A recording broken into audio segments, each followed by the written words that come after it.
Riwruok mar Safaricom Foundation ochiwo ayanga klese kod apise mag jopuonj ma ogero skul primar ma Omolo Agar e kar chung'o od bura ma Karachuonyo e nengo mar Sh35 mar konyo e ting'o malo chenro mag somo e skundno.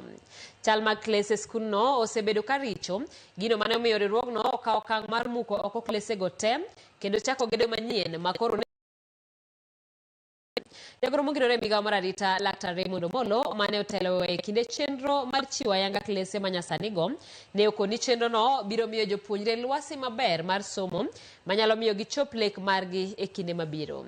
Gikwayo jogo manie sekta mag ji giwegi kod migepe mamoko mondo kaw ranyisi mar Safaricom Foundation kendo mar bero ngima jopuonjre e kor gwenge e kinde ma jokanyo mar Safaricom Foundation Patricia Ithau ne okoni sekta mar somo kod thieth ema giketo e maino margi. If you don't get the infrastructure right, if the environment is not right, it's very difficult for the students to concentrate and to actually pass exams and be achievers in life.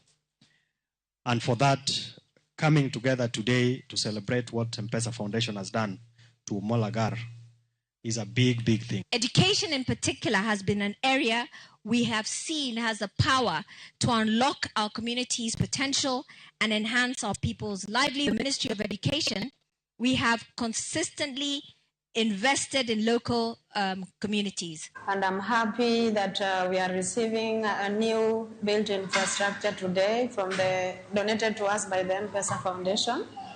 From here, I know our learners are going to be engaged fully in learning and their performance is going to improve. We are happy for the ICT and the computers that we have received.